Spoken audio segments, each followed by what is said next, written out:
সবাই আস্তে ধীরে লনের পথ ধরল। ড্রাইভার চাবিটা এসে অয়নকে দিয়ে গেলেন, সেই চালাবে আজ। জামিল অয়নের পাশাপাশি হাঁটছিল। হঠাৎ ফোন বাজলো ওর। নানু ফোন করেছেন, ডাকছেন দ্রুত। জামিল ফোনের লাইন কেটে বলল, আমার যাওয়া হচ্ছে না অয়ন, তোমরা চলে যাও। ইউষা ছিল পেছনে। অমনি বলল, এ মা, কেন? হঠাৎ কি হলো ভাইয়া? নানু ফোন করেছেন, মামা এসেছেন দেখা করতে। অলমোস্ট 4 বছর পর দেখা হবে। গুরুজন বসিয়ে রাখবো, তোমাদের সাথে পরে কোলাপ করবো না হয়। ইস, ভাবলাম সবাই যাব। জামিল ব্রুচিয়ে হাসল, বলল, আমি না গেলে তোমার খারাপ লাগবে উষা? ইউষার সরল স্বীকারোক্তি। হ্যাঁ, কেন লাগবে না? সবাই একসাথে হওয়ার আনন্দই তো আলাদা, তাই না? জামিল বুক ফুলিয়ে শ্বাস ফেলল। চোখে মুখে এক অন্যরকম আলো বসল সহসা। ঠোঁট ছড়িয়ে বলল, বিয়ের আয়োজন তো মাত্র শুরু হলো, শপিং টপিং আরো বাকি না? প্রতিদিন যাবো ইনশাল্লাহ। ইনশাল্লাহ। জামিল ঘাড় নাড়ে। অয়নের সাথে কোলাকুলি সেরে উঠে যায় সেও গাড়িতে। ইউষা এমনিই চেয়েছিল সে পথে। অয়ন ডাকলো তক্ষুনি। ইউষা। ইউষার চোখ জোড়া চমকে উঠল একটু। বুকটা কাঁপলো সজোরে, কিন্তু তাকালো না। চুপটি করে গলার খাঁজে চিবুক নামিয়ে রাখলো। অয়ন মোলায়েম কণ্ঠে বলল, ইউষা, তুই কি এখনো রেগে আছিস? বলতে বলতে হাতটা ধরতে গেলেই তুরন্ত সরিয়ে নিল মেয়েটা। কিছুটা ছটফট করে বলল, এমনি কথা বলো অয়ন ভাই, হাত ধরছো কেন? অয়ন তাজ্জব হয়ে বলল, ধরলে কি হবে? কয়দিন পর তোমার বিয়ে হতে যাচ্ছে, মানুষ খারাপ ভাববে। অয়নের কণ্ঠে উদ্বেগ। ইউষা, তুই আমার বোনের মতো, তোকে আমি জন্মাতে দেখেছি। মানুষ কি ভাববে? আশ্চর্য। ইউষার বুকের ঘায়ে এ এক নিদারুণ খোঁচা। ধারে চকচক করা ছুরি দিয়ে হৃদয়টা খণ্ড হওয়ার অনুভূতি নিয়ে ঠোঁটের পিঠে ঠোঁট শক্ত করে চেপে রাখল সে। যে মেয়েটা বুঝ হবার পর থেকেই অয়নের বউ হওয়ার স্বপ্ন নিয়ে বড় হয়েছে, ভালোবেসেছে। রাতের পর রাত শয়নের স্বপনে ঘর বেঁধেছে মানুষটার সাথে। তার মুখে কি এসব শোনা যায়? তুষির জুতো পরতে সময় লেগেছে, এখন টুকটাক হিল পরেও, তাও আবার একদম নিচু হিল। মাই জবরদস্তি পরান, তাহলে নাকি দেখতে একটু লম্বা লম্বা লাগে। তুষি খুব তাড়াহুড়ো করে হাঁটছিল। অয়ন যাবার বেলায় ওর কানে কানে ভুলে গেছে। সামনে বসো, আমার পাশে। আর এটাই সে চাইছে না। অয়নের পাশে তো দূর, ওর থেকে এই জন্মে যত হাত দূরে থাকা যায় তত ভালো। কিন্তু এর জন্য কিছু তো ভাবতে হবে। ঈশ্বরা বোধহয় আগে আগে গিয়ে উঠেও পড়ল। এখন না আবার সত্যিই সামনে বসতে হয়। তুষের পায়ের কদমে রাশ নেই, বাতাসের মতো চলছিল। হঠাৎ বাইকের হর্ন এলো কানে। ফিরে চাইতেও পারল না। সার্থক বাইক নিয়ে হুশ করে সামনে থেকে ছুটে গেল সহসা, এত জোরে যেন আরেকটু হলেই গায়ে তুলে দেয়। ছিটকে তুষি দূরে সরে গেল, আর গিয়েই বাড়ি খেলো লনে রাখা আরেকটা গাড়ির সাথে। কপালে ঠোকা লেগে প্রচন্ড ব্যথা পেল তুষি। হাত দিয়ে ডলতে ডলতে মেজাজ খারাপ করে চাইল স্বার্থর পানে। মানুষটার এইসবে যেন কিচ্ছুই যায় এলো না। একদম গিয়ে আইরিনের সামনে থামলো সে। সাথে সাথে আইরিন বাইকে উঠে বসলো। একবার ক্রূর হাসি নিয়ে পিছু ফিরে দেখলো তুষির মুখটা। খুব আহ্লাদ নিয়ে বলল, আসতে চালাবে কিন্তু, আমার ভয় লাগে। স্বার্থ গুরু গম্ভীর মানুষ, উত্তরে বলল কেবল, ধরে বসো। সাথে সাথে তুষি চোখ সরিয়ে ফেলল। বুকের ভেতর গোল হয়ে ঘুরতে থাকা উত্তাপ আর চোখে তেড়ে হাসতে চাওয়া জলটা চেপে আগের মতো জোরে জোরে চলে গেল সামনে। স্বার্থ ধরে বসতে বলাই যেন আকাশের চাঁদ পেতে গেল আইরিন। স্বার্থ ধরে বসতে বলাই যেন আকাশের চাঁদ হাতে পেল আইরিন। দু হাত ছড়িয়ে স্বার্থর পেটানো শরীরটা জড়িয়ে ধরল সে। তুরন্ত জ্বলন্ত চোখে চাইল স্বার্থ। আইরিন ঘাবড়ে যায়, হাত সরিয়ে নেয় ধরফরিয়ে। স্বার্থ চিরবির করে বলল, ডোন্ট ক্রস ইউর লিমিট। পিছনে স্ট্যান্ড ধরে বসো, আমার গায়ে যেন টাচ না লাগে। বাধ্যের ন্যায় আইরিন ঘাড়কাত করল। স্বার্থ বাইক ছোটাতেই পেছনের স্ট্যান্ড ধরল তাড়াতাড়ি। পরপরই শক্ত চিবুকে ভাবল, খুব অ্যাটিটিউড দেখাচ্ছ সাত, দেখাও। আর তো কয়টা দিন, তারপর এমন ছাই দিয়ে ধরবো, মরে গেলেও ছাড়া পাবে না। তুষি গাড়ির কাছাকাছি এসে একটু থমকালো। অয়ন ইউষা পাশাপাশি দাঁড়িয়ে। অয়ন খুব উত্তেজিত হয়ে কিছু বলছিল, অথচ মূর্তির মতো মাথা নুয়ে শুনছে ইউষা। তুষির শুকনো ঠোঁটে হাসি ফুটল অমনি। পেছনে ফেলে আসা বিদীর্ণ শোকের ঝুলি সরিয়ে শ্বাস নিল বুক ভরে। তারপর হুড়মুড় করে সেই গাড়ির পেছনের সিটে উঠে বসল সে। শব্দ পেয়ে অয়ন ইউষা নড়ে ওঠে। দুজনেই ফিরে চায় সেদিকে। অয়ন সাথে সাথে গাড়ির কাছে এলো। জানালার ফাঁকে মাথা নামিয়ে দেখল তুষি পেছনের সিটে লম্বা হয়ে শুয়ে পড়েছে। ও অবাক হয়ে বলল, তুষি, তোমাকে তো আমি সামনে বসতে বলেছিলাম। তুষি চোখে মুখের এমন ভান করলো যেন খুব অসুস্থ। আসলে আমার গাড়িতে উঠলে খুব মাথা ঘুরে বমি পায়, তাই এখানে বসলাম। আমি এভাবে পা ছড়িয়ে যাব? অয়ন আর কিছু বলল না, হয়তো একটু মন খারাপ হলো। তবে চুপচাপ গিয়ে বসলো ড্রাইভ করতে। ইউষা এসে তুষিকে ভালো করে দেখলো, সিটের আগাগোড়া পা মেলে বসে আছে। জিজ্ঞেস করলো, তুসি, তুমি কি এভাবেই বসবে? তুষির চোখ বন্ধ। জানালো, হ্যাঁ। তাহলে আমি কোথায় বসবো তুসি? তুমি না হয় আমি বসলে আমার কোলে পা রেখো। তুষি ফুঁসে ওঠে অমনি। কেন?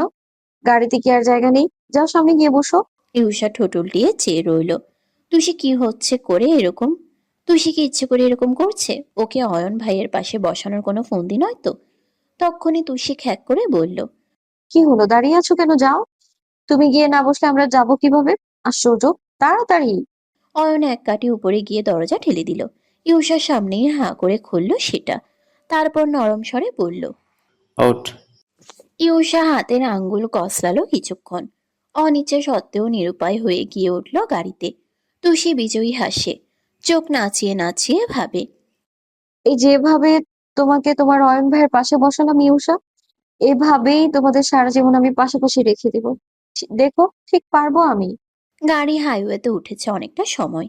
এটা পার হলেই যমুনার বিশাল চত্বর পড়বে। তুষি পেছনে বসে শুধু ইউষাকে দেখছিল। মেয়েটা কেমন জড়বস্তুর মতো একভাবে বসে আছে। শোকাহত মুখখানা, কি বিমর্ষ ওর। তুষির তাতে মন খারাপ হয়, কষ্ট লাগে। কিন্তু এক্ষুনি ইউষাকে ও কোনো শোক থেকে পরিত্রাণ দিতে পারবে না। বরং ওর সামনে না চাইতেও তুষিকে অয়নের সাথে বিয়ের বন্দোবস্ত করতে হবে।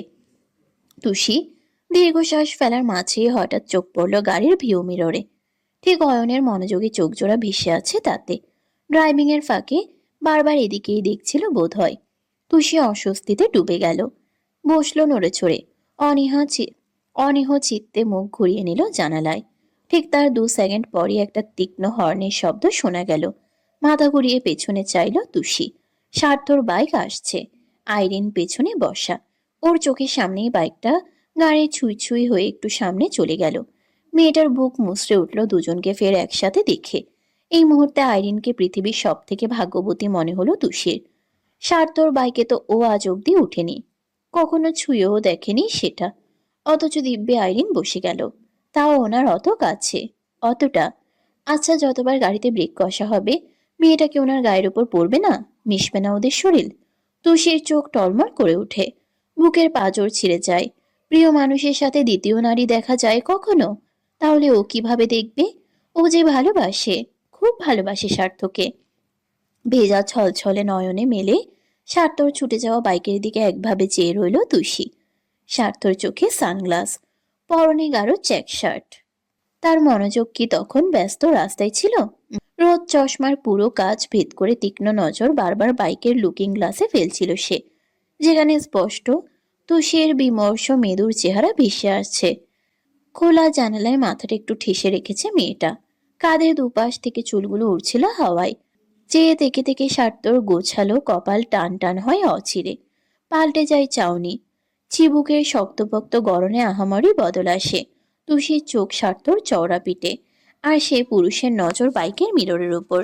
ঠিক এই অদ্ভুত এক চোখাচুকিতেই যেন বহু বছর কাটল। গুমড়ে গুমড়ে ওঠা কিছু বেদনারা গাইল। কি যে বলবো আর, এ দূরত্বটার দেখিনি রে কোনো শেষ। তবু দেখ না তুই বসে পাশটাতে, গেলি আলোক বর্ষ দেশ। হারিয়ে গেলাম ফুরিয়ে এলাম, চোখে শুকিয়ে গেল জল। বেঁচে থেকে লাভ কি বল, তোকে ছাড়া আর খুঁজেছে জবাব চল, মনে কোথাকার। যা চলে তুই, ও হো, সব ভুলে তুই, যা চলে তুই, সব ভুলে তুই। গাড়ি একটা বিশালাকার মলের সামনে ভিড়ল। সব দিকে কিচকিচ করছে মানুষ। ব্যস্ত শহরের ততোধিক ব্যস্ত চারিপাশ। অয়ন আগে নামলো, এরপর ইউষা। তুষি যখনই নামতে যাবে কিছুতে বেঁধে জুতোটা উল্টে গেল হঠাৎ। অমনি থুবড়ে পড়তে নিল মাটিতে। ইউষা দুহাত মেলে ধরফরিয়ে ধরল। উদ্বিগ্ন হয়ে বলল, মেয়েটা ব্যথায় কোকাচ্ছে। পায়ের দুটো আঙ্গুল উল্টে মচকে গিয়েছে হয়তো। ও মৃদু আর্তনাদ করে বলল, তুষি, তুমি ঠিক আছো? পায়ে কি জোরে লাগলো বাবারে! অয়ন গাড়ি পার্ক করছিল। চোখে মুখে চিন্তা নিয়ে ছুটে এলো অমনি। একেবারে নিঃসংকোচে এক হাঁটু মুড়ে বসলো ওর পায়ের কাছে। আঙ্গুলে হাত পড়তেই তুষি থমকে চেয়ে রইল। অয়ন আঙ্গুলে হাত বোলাচ্ছে, মালিশ করছে টেনে টেনে। মাঝে মুখ তুলে শুধালো। একটু কমেছে তুষে? মেয়েটা নড়ে উঠল। বিব্রতকর দৃষ্টি ঘুরিয়ে চাইল ইউষার পানে। ইউষার এলোমেলো চাউনি মাটিতে। তুষি মৃদু কণ্ঠে বলল, আমি আমি ঠিক আছি, আপনি উঠুন। অয়ন খেয়াল করলো তুষির এক পায়ে জুতো নেই। সাথে সাথে আশেপাশে চেয়ে খুঁজলো সেটা। জুতো এক হাত দূরে পড়েছিল। অয়ন গিয়েই হাত তুলে এনে রাখলো ওর সামনে। তারপর নিজে পা ছুঁয়ে পড়াতে চাইলে তুষি ছিটকে সরে যায়, বিরোধাভাস করে উঁচু স্বরে। না না, আমি পারবো, আপনি রাখুন। রিল্যাক্স তুষি, এত অকওয়ার্ড ফিল করার কিছু নেই। তুষির কণ্ঠে অটল জেদ। আপনি রেখে দিন প্লিজ। অয়ন হার মানল। জুতো রেখে উঠে দাঁড়ালো ফের। শ্বাস ফেলে বলল, আমি ভিতরে যাই, তোমরা এসো। ও চলে যায়। তুষি অসহায় চোখে তাকায় ইউষার পানে। নিশ্চয়ই যন্ত্রণায় মেয়েটার বুকের হাড় টনটন করছে এখন। অথচ মেয়েটা গাল ভরে হাসলো, মাথা ঝাঁকিয়ে বলল, দেখেছো অয়ন ভাই এখনই তোমাকে কেমন কুইন ট্রিট দিচ্ছে। জুতোও পরাতে চাইলো। আর কি চাই বলো তো? হুম হুম। তুষি জবাব দেওয়ার আগেই চোখ পড়ল মলের গেটে। টান টান শরীরটা নিয়ে দাঁড়িয়ে আছে স্বার্থ। মনে মলের কাছের ডোরের হাতলটা শক্ত করে চেপে রাখা মুঠোয়। চোকাচুকি হতেই মুখ ঘুরিয়ে সহসা ভেতরে ঢুকলো সে। পেছন পেছন হাঁটলো আইরিন। চেহারায় বড্ড বিরক্তি তার। দুজনের ওই প্রস্থান দেখে মলিন চোখে হাসলো তুষি। ইউষার দিকে চেয়ে বলল, আমি যা চাই তা আমি কোনোদিন পাবো না, আর তুমি যা চাও তা আমি কোনোদিন নেব না। শেষ লাইন তুষি মনে মনে বলল। ইউষার কান অব্দি গেল না। তবে এক অন্যরকম পুরনো ব্যথায় বিবশ চিত্তে আকাশের পানে চেয়ে রইল মেয়েটা। আজ ওরা পার্টির জন্যে শপিং এ এসেছে। কাল হয়তো বিয়ের জন্যেও আসবে। অয়ন ভাইয়ের বিয়ে, ওর অয়ন ভাই। তার বিয়ের শেরওয়ানিটা কি হাতে ধরে কিনতে হবে ইউষার? আহা, এমন বিষাক্ত মুহূর্ত সইতে পারবে পৃথিবী? যেহেতু একই মল তাই আলাদা এলেও পাঁচজন ঘুরে ফিরে সে একই জায়গায় এলো। এই দোকান ও দোকান ঘুরে জামা কাপড় দেখছিল আইরিন। তার উচ্ছ্বাস সবচেয়ে বেশি। পার্টির জন্যে মাম্মাম আলাদা করে গাউন মেক করে দেবে বললেও আজ ও এখান থেকেও একটা নেবে। আর তা যদি স্বার্থ পছন্দ করে দেয় তাও আবার তুষির সামনে, তাহলে যে শোনাই সোহাগা। অয়ন, তুষি, ইউষা একটা গাউনের শোরুমে ঢুকেছে। চারদিকে সব ডিজাইনার ফ্লাফি গাউন এক এক রকম ম্যানিকুইনের গায়ে পরানো। তুষি এত চকমকে বড় মল কোনোদিন দেখেনি। বাইরে থেকে বহুবার গেলেও একদম ভেতরে আসার কপাল হয়নি কখনো। চোখ বড় করে মাথা ঘুরিয়ে ঘুরিয়ে অবাক হয়ে সব দেখছিল তাই। একটা ম্যানিকুইন হাত খাটা সাদা গাউন পরে দাঁড় করিয়ে রাখা ছিল কোণে। দেখতে যেন জীবন্ত মানুষ। দুহাত কোমরে ভাঁজ করে রাখা, চুলে বেনুনি। তুই সেই দিক ওদিক দেখতে গিয়ে ধাক্কা লাগলো ওটাই। সহসা জিভ কেটে বলল। সরি সরি আপু, দেখিনি আমি। পরপর অবাক চোখে ম্যানিকুইনের পা থেকে মাথা অব্দি দেখলো সে। মুখে হাত দিয়ে বলল, হায় হায়, তোমার তো দেখা যাচ্ছে আপু। হাতটা আরেকটু বড় পড়তে পারলে ভালো না বলো? ছি ছি।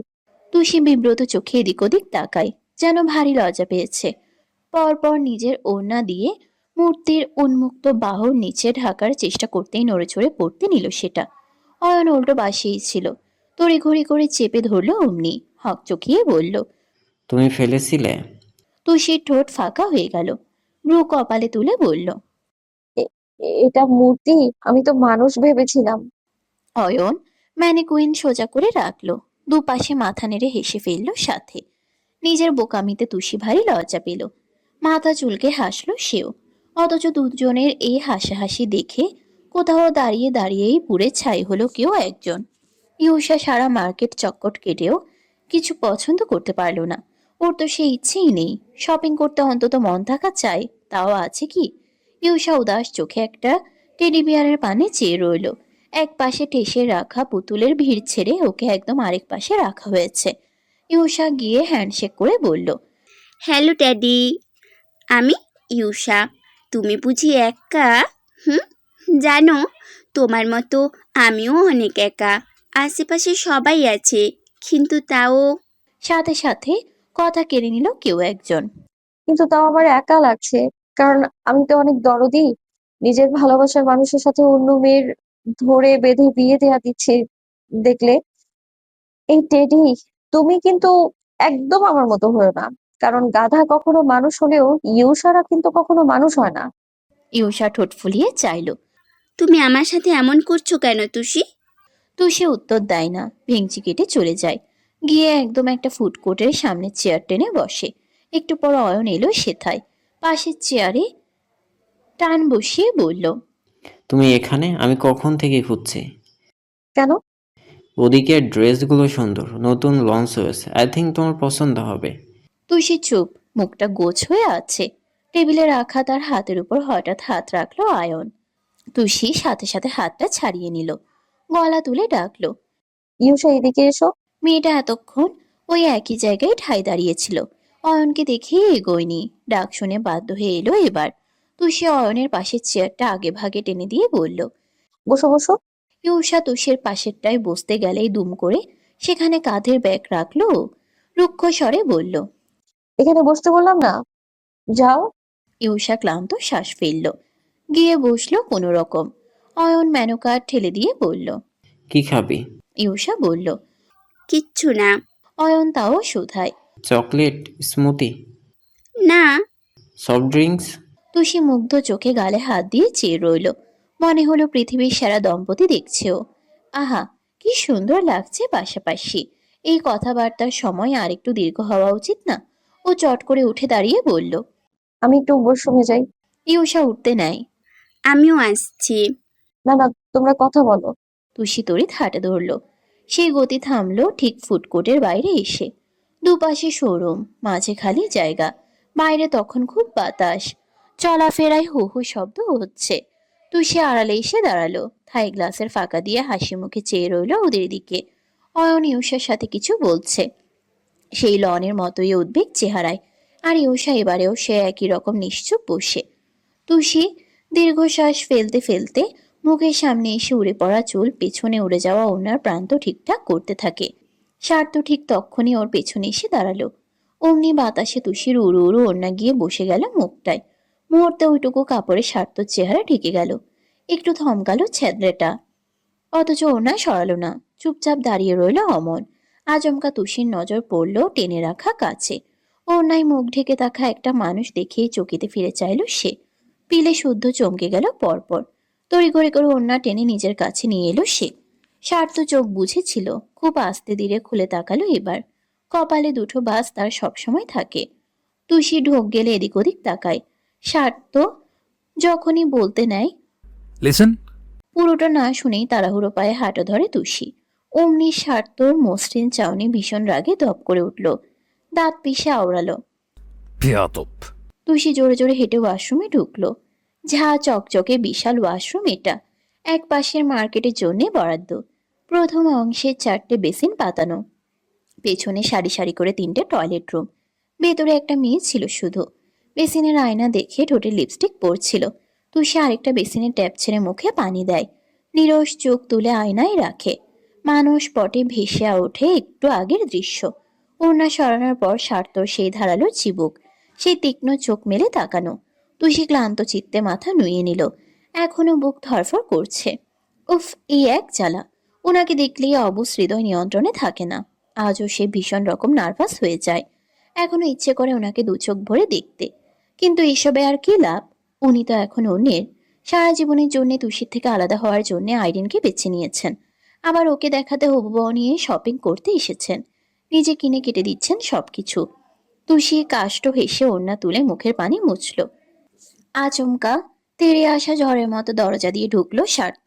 তার ওই ভূতের মতো আগমনে এপাশের মেয়েটাও চমকে উঠল খুব। আতকে বলল, এই কি?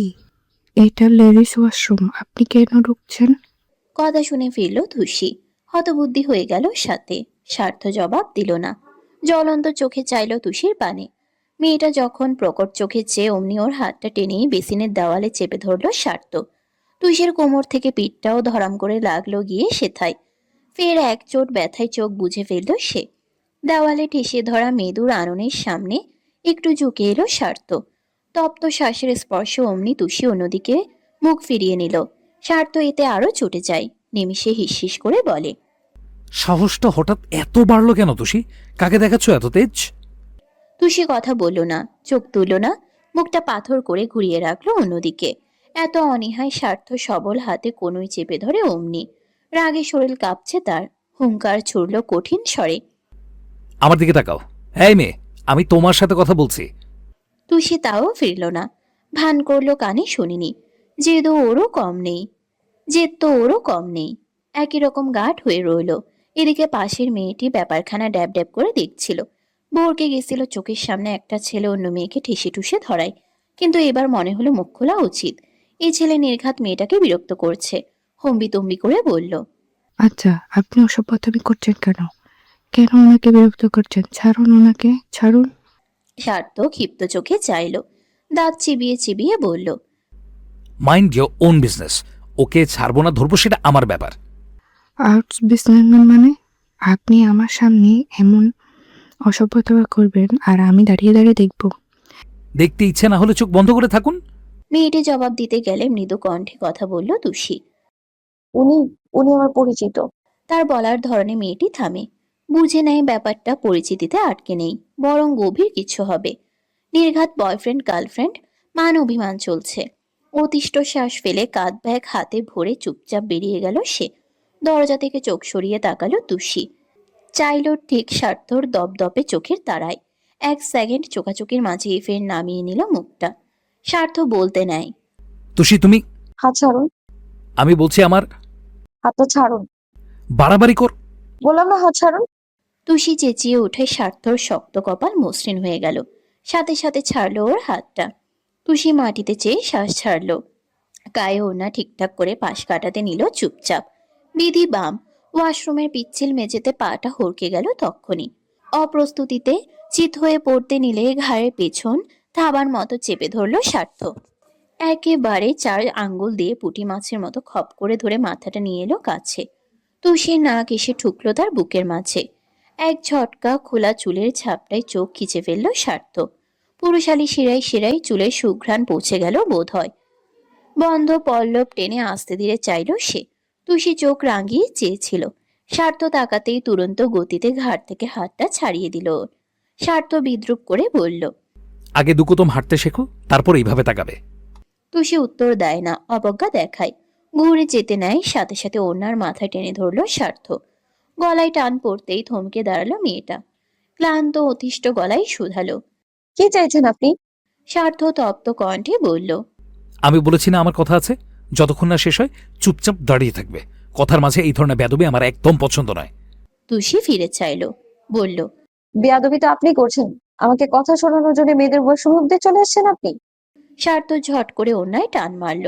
উত্তাল ঢেউ যেমন তীরে এসে লাগে, সেইভাবে তুষি ফের এসে পড়ল তার বুকের খাঁচায়। তুমি এই মুহূর্তে গর্তে গিয়ে ঢুকলে আমি সেইখানেও চলে যাব, কিন্তু তোমাকে আমার কথা শুনতে হবে। You have to. তুষি কাঠ গলায় বলল। আমার আপনার সাথে কোনো কথা নেই।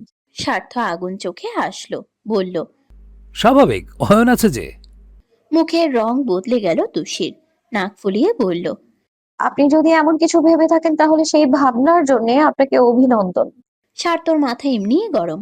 যেতে বলল, তোমার লজ্জা করে না? সামান্য বিয়ের কথা উঠতেই মাঝরাতে ছাদে বসে অয়নের হাত ধরাধরি করছো, অথচ আমি এখনো আইরিনের শরীরে একটা নখ অবধি ছোঁয়াইনি। কেন ছুতে দিচ্ছে না? ছোঁয়ার জন্য ছটফট লাগছে? সেই তেজ কি তাহলে আমার সাথে দেখাচ্ছেন? এটাই বুঝি আপনার পুরুষত্ব? স্বার্থ ডান ভ্রু নাচিয়ে বলল। পুরুষত্ব? তুমি এই শরীরে আমার পুরুষত্ব নিয়ে কথা বলছো? তারপর কেমন অদ্ভুত চোখে টুসির কোমর হতে মুখ অবধি দেখল সে। ঠোঁটের কোণ তুলে বাঁকা হেসে বলল, আমি পুরুষত্ব দেখানো শুরু করলে তুমি 1 মাস ঠিক করে হাঁটতেই পারবে না। টুসি প্রথমে বোঝেনি, বোকার মতো চাইল। এর মাঝে খট করে শব্দ হলো দরজায়। আরেকটা মেয়ে ঢুকেছে, সাথে থতমত খেয়ে দাঁড়িয়ে আছে ওখানেই। স্বার্থ মেয়েটাকে দেখে আর কথা বাড়ালো না।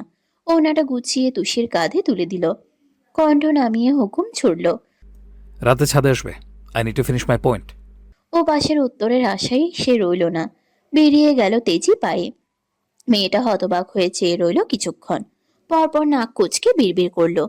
দেশটা আর সভ্য নেই, মলের ওয়াশরুমে এসব শুরু করে দিয়েছে। তুষির কানে কথাগুলো ঢুকলো, তবে মাথা অবধি গেল না, কারণ চোখের সামনে আস্ত দুনিয়া ভো ভো করে ঘুরছে। স্বার্থর কথা পাই টু পাই গিয়ে গেঁথেছে সেখানে। লোকটা কি বলে গেল, কি শুনলো ও? নাকি রাগে, নার্ভাসনেসে আর বুকের ঢিপ ঢিপ শব্দে তুষি কিছু উল্টাপাল্টা শুনে ফেললো? উনি তো এরকম কথা বলতে পারেন না, তাই না? তুষি ওয়াশরুম থেকে বাইরে এসে একটা বড় শ্বাস নিল, ঠোঁটে ঝোলালো মিথ্যে মিথ্যে হাসি, পাছে কেউ বুকের কোণে ঠেসে রাখা সুনামি বুঝে না যায়। তারপর হাঁটা ধরলো ফুডকোর্টের দিকে। ওখানেই তো ইউষা আর অয়ন ভাই ছিলেন, একদম একা, আলাদা। দুজনকে রেখে আসার বুদ্ধিটা মন্দ হয়নি ওর। এতক্ষণে নিশ্চয়ই ওদের সব মিটমাট হয়ে গেছে। নিশ্চয়ই অয়ন ভাই বুঝে ফেলেছেন ইউষা ওনাকে পাগলের মতো ভালোবাসে, উন্মাদের ন্যায় চায়। আচ্ছা, তাহলে এখন গিয়ে কি শুনবে তুষি? অয়ন ভাই নিশ্চিত অনুতপ্ত হয়ে বলবেন, তুষি, আমি ইউষাকে বিয়ে করব, তুমি আমাকে ক্ষমা করে দিও। তখন মনে মনে খুব হাসবে তুষি, উল্লাস আর বিজয়ের হাসি। মেয়েটা ছটফটে পায়ে হাজির হলো সেখানে, ইউষা চেয়ারেই বসে, সামনের টেবিলে একটা সফট ড্রিঙ্কস ভরা অন টাইম গ্লাস রাখা, অথচ খাওয়ার বদলে উদাস চোখে সেটাকে চেয়ে দেখছিল ও। তুষি আসতেই ধ্যান ভেঙে উঠে দাঁড়ালো অমনি, বলল। এসেছো? এত দেরি হলো যে? তুষের মুখের হাসি মুছে গেল, উদ্গ্রীব হয়ে দেখলো চারিপাশ। অয়নকে না পেয়ে শুধালো। অয়ন ভাই? ইউষা দীর্ঘশ্বাস ফেলে বলল। রাগ করেছেন? সে কি, কেন? ইউষার স্বর মলিন। আমাকে বারবার জিজ্ঞেস করছিলেন কি হয়েছে, ওনার সাথে কথা কেন বলছি না, উত্তর দিচ্ছিলাম না দেখে নিজেই ধৈর্য হারিয়ে চলে গেল। বলেই সরল ঠোঁটে ফিক করে হেসে ফেলল মেয়েটা। তুষের সব আশা, সব উত্তেজনা ফুস করে উবে গেল হাওয়ায়। ঠাস করে কপালে চড় মারল সে। ইউষা অবাক হয়ে বলল। ও মা, কপাল চাপড়াচ্ছেন কেন? তুষি থমথম করে বলল। চাপড়াচ্ছি না, কপালে অনেক শক্ত, লোড নিতে না পেরে খুলে পড়েছে, তাই চেপে চেপে আটকাচ্ছি।